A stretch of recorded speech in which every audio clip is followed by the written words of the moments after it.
Uy! Ay. Ano yun? Ibon ba yan? Hindi, Brandon. Ha? Bakit? Parang manananggal. Manananggal? Manananggal yan? Huwag kang maingay. Teka lang, videoan mo muna. Sige.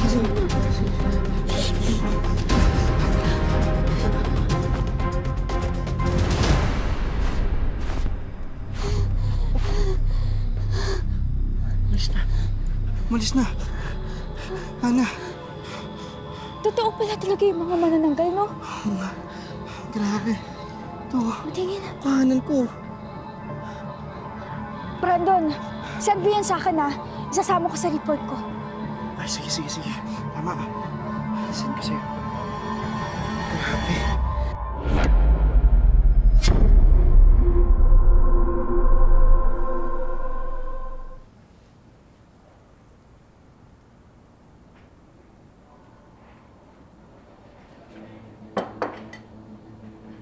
Bakit niyo kinuhaan ng video yung mga manananggal?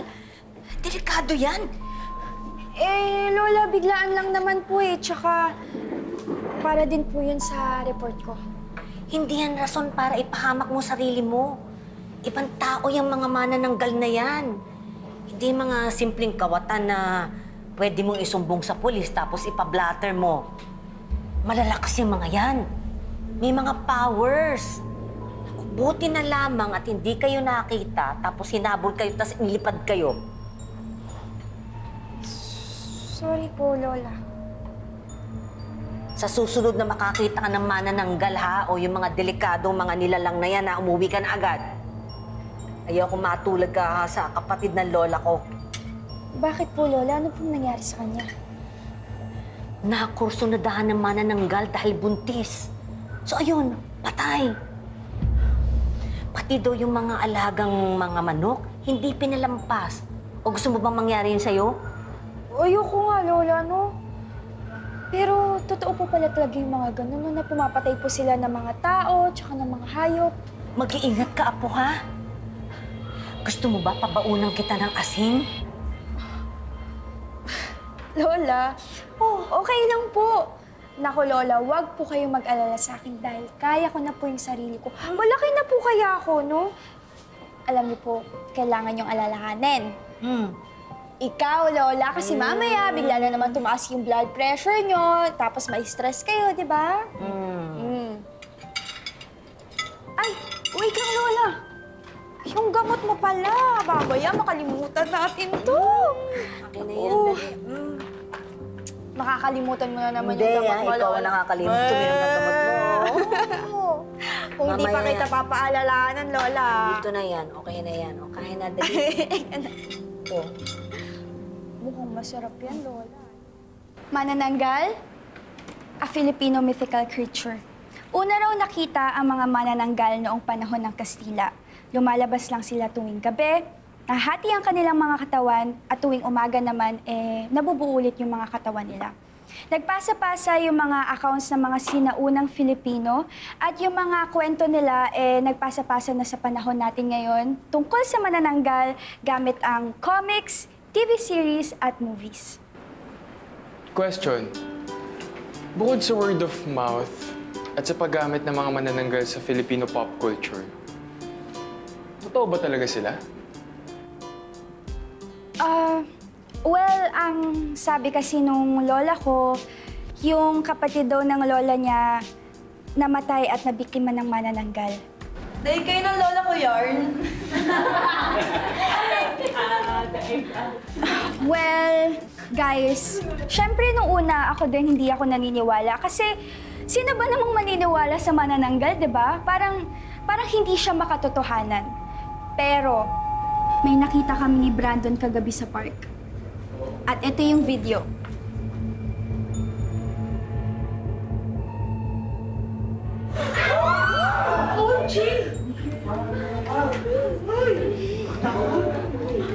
And there you have it! A flying manananggal.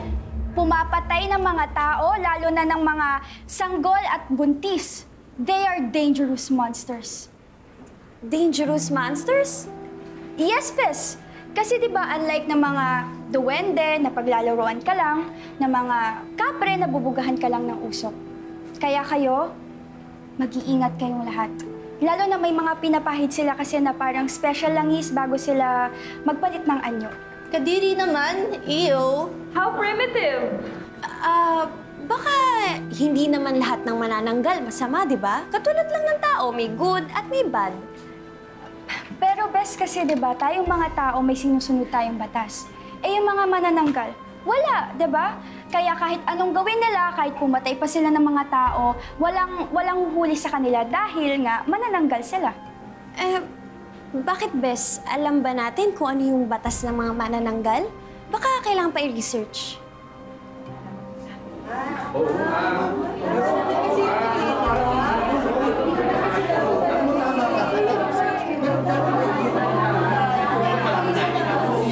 Okay, class. Since we all have our opinions regarding the subject matter, why don't we vote? Sino ang agree kay Libby?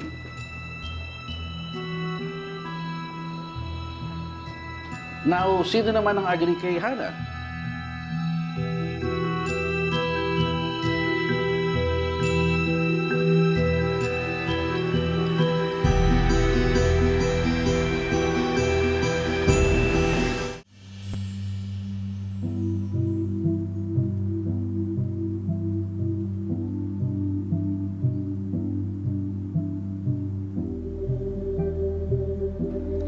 What's good, my sissy Libby?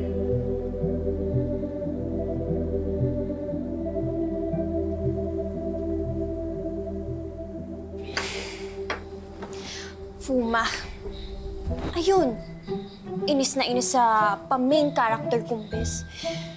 Tanggap ko naman na sa aming dalawa siya yung mas maganda, mas matalino, mas mabait. The design is very inggit, ha? Eh, bakit kasi nakikipag-friends ka pa kay Hannah? Okay naman kasi siya nung una eh. Akala ko mabait kahit bida-bida. Pero hindi pala. Judgmental pala siya. Deep inside, nandidiri siya sa akin. Paki-explain nga, sis. Pinahiya niya ako sa report niya. Nilalait niya yung mga manananggal. Pinakita pa sa klase yung video ko na lumilipad. Buti na lang, di nakita yung mukha ko. Grabe yung kaba ko, sis. Oh my gosh! Grabe naman pala yung situation mo kanina, sis. Yan ang sabi nila sa akin, na dangerous monsters daw ang mga manananggal. Eh, nagpapahangin lang naman ako nun. Tsaka hindi ako pumapatay at kumakain ng tao. Hello? Siguro mga ninuno ko, oo. Pero ako at ang parents ko, never. Diyan si manananggal ako, no?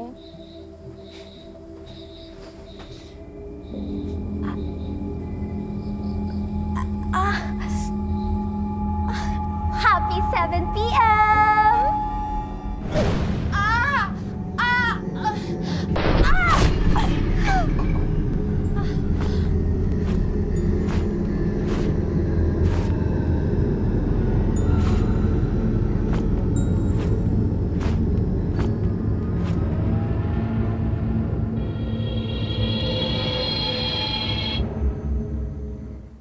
Pinaghandaan mo talaga yan, ha? Tapos Ganda. yan, lagyan mo lang input mo dito. Para present natin mamaya dun sa mga kasama natin. Hannah, Dylan! so game ka ba this afternoon sa merienda? Game naman ako, Dylan. Kaso nga lang... Kaso meron kaming meeting sa school journal mamaya. Oh, Dylan. Sorry, may next time pa naman eh. Next time na lang. Okay.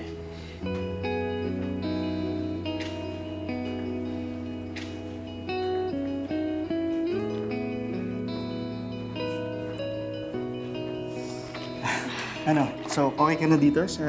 Congrats guys dahil umabot na ng 200,000 reacts and 1 million views yung manananggal videos natin sa Friendsbook page ng ating school journal.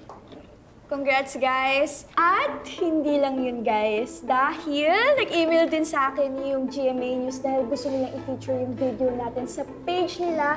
And syempre, i-credit pa rin sa amin ni Brandon yung article and video. Congrats, guys! Hana, Brandon, congratulations! Salamat po, ma'am! Thank you po. Suke! Suke! Aling Feli! Oh, Suke! Heto na yung order mong 1 kilong atay. Ay, eto po. Hilig mo talaga sa atay, be. Ano pang ulam natin ngayon? Minudo o apritada? O baka naman liver steak? O siya, mauna na ako. Salamat, ha? Sige po, salamat din po.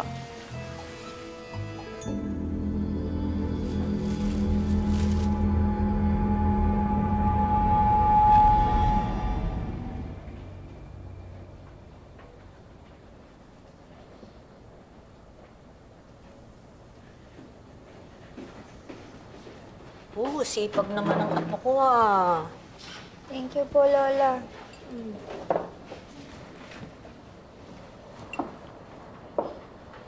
Mahirap pa yung homework mo? Bakit naman mukha kang nakabusangot? Hindi naman po, Lola. Madali naman po. Pagod? Pagod lang.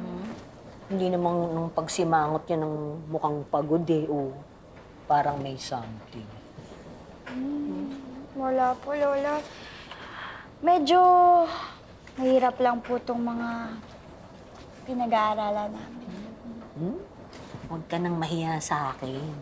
Naging estudyante din naman ako, naging teenager. Baka matulungan pa kita.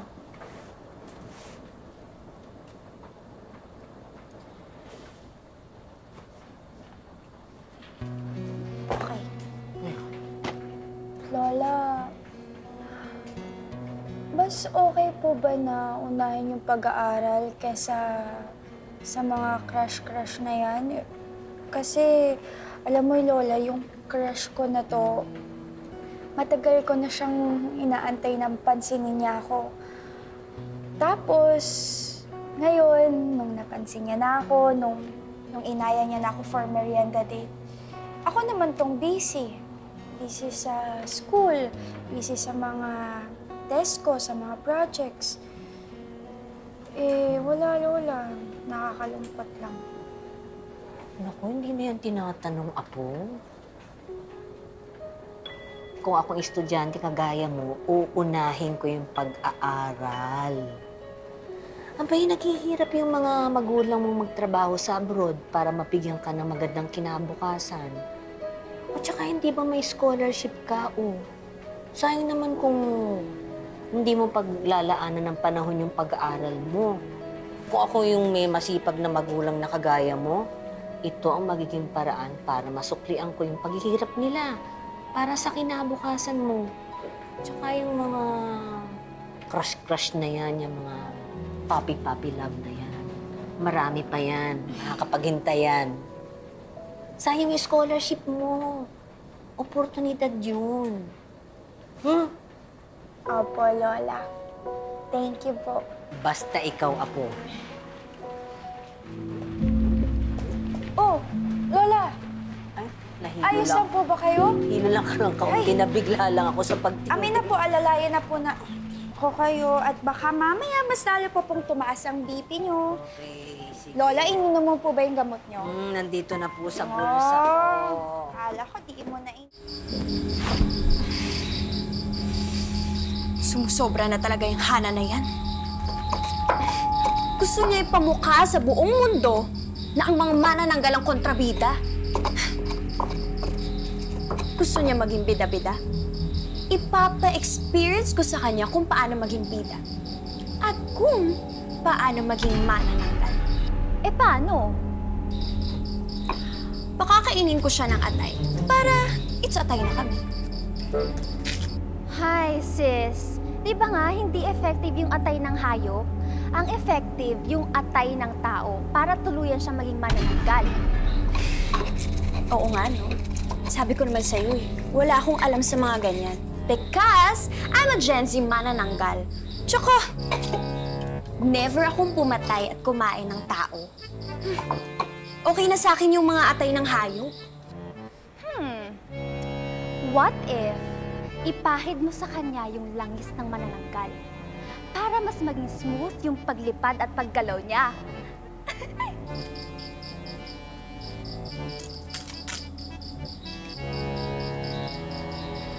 Buti na lang, may pinamana sa aking bote ng langis sa mga ninuno ko.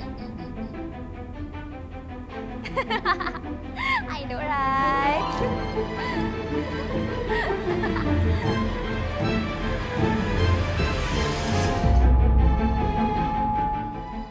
Tama ang lola mo, Bes. Kasi sa totoo lang, sobrang bright ng future mo.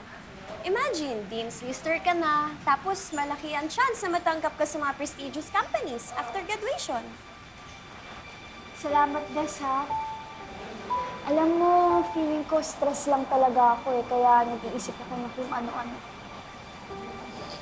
Alam mo, stress lang yan. Wala din yan. Oh. Uy, alam mo, tambay tayo sa bahay minsan. Tara! Sige. At meron akong ipapatry sa'yo. Nakaka-relax yun.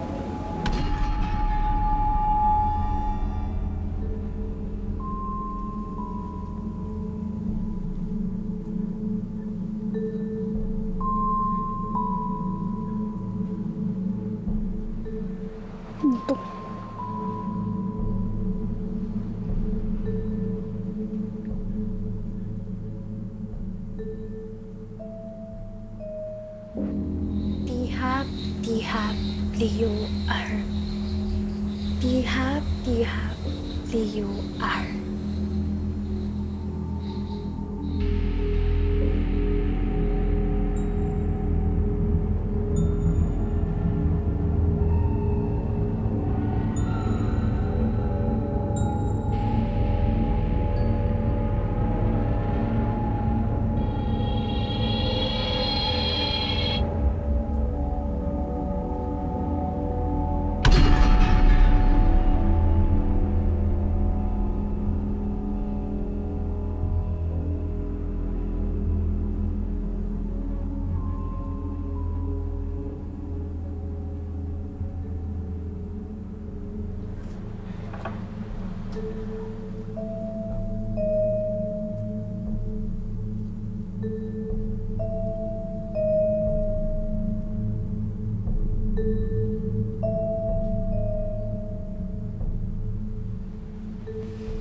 Uy, Bes.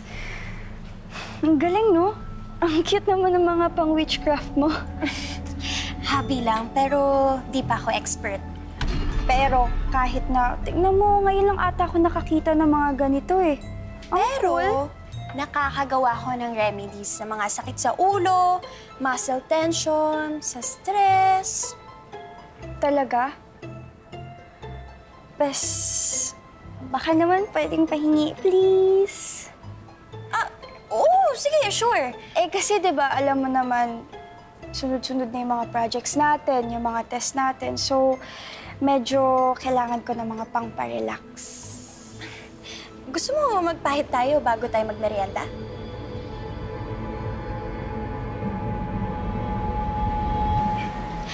Ito. Ito ang therapeutic oil na magtatanggal ng stress mo. Pangpawala pa talaga yan ng stress. Halika, dali. Dali.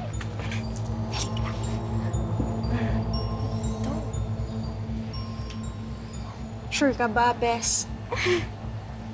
Talaga, nakaka-relax yan, ha? Yan. Relax and enjoy the soothing effect nitong therapeutic oil. Yan. Oh, dito akit natin sa braso. Yan. Yan. Alam mo, magaling din to sa kabag. Talaga? Alam mo nga, Bes, lately nga sumasakit yung tiyan ko eh. Feeling ko lagi akong kinakabag. Feeling ko dahil sa stress, alam mo na, dahil papalapit na yung mga exams natin. Ay, eto, effective to. Sige nga. Natin. Ay, teka lang, Bes, ha?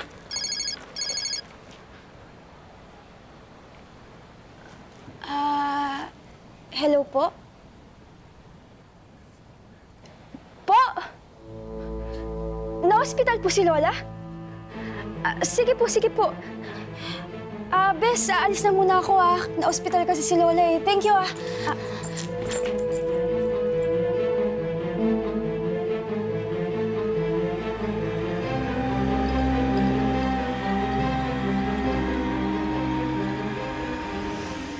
Oh, Lola, uminom na po ba kayo ng gamot niyo?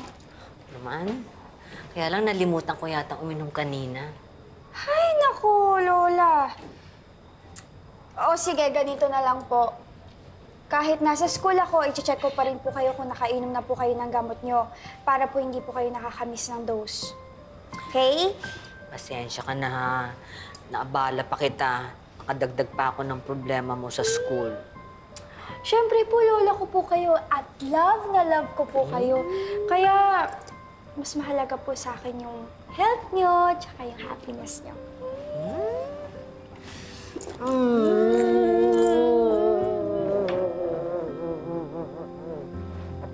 Love you. Love you.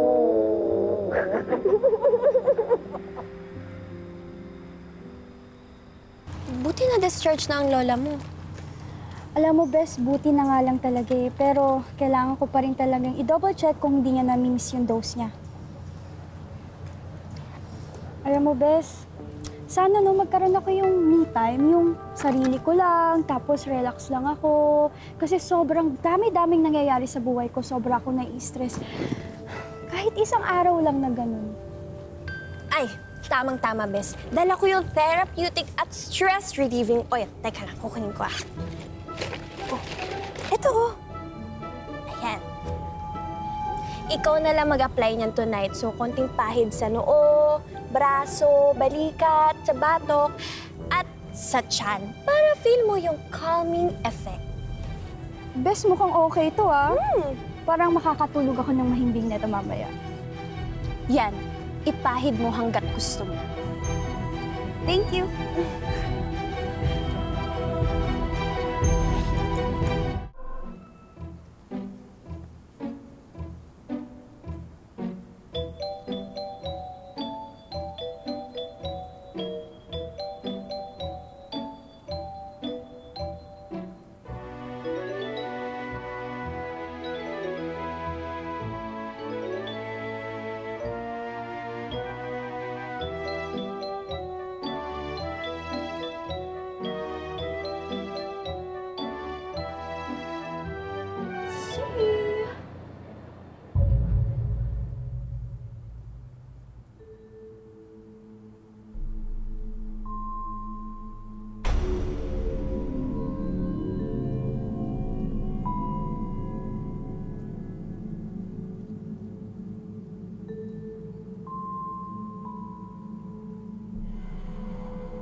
Hindi po kaya dahil dun sa report ko, Lola?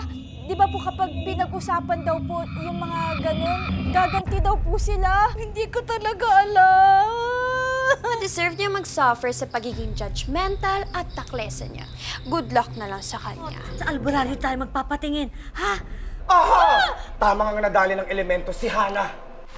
At isa itong manananggal. Lalagyan mo lang dito. Uy, Brandon! Ay, wait lang. Hana, Asan si Libby? absent daw eh. Bakit? Wala naman. Nagtataka lang ako kasi wala siya. Ako bang hinahanap mo? Hati rin ang katawan ko, just like you. Kaya, don't worry. Hindi ka nag-iisa. So ikaw nga yung may gawa sa akin nito?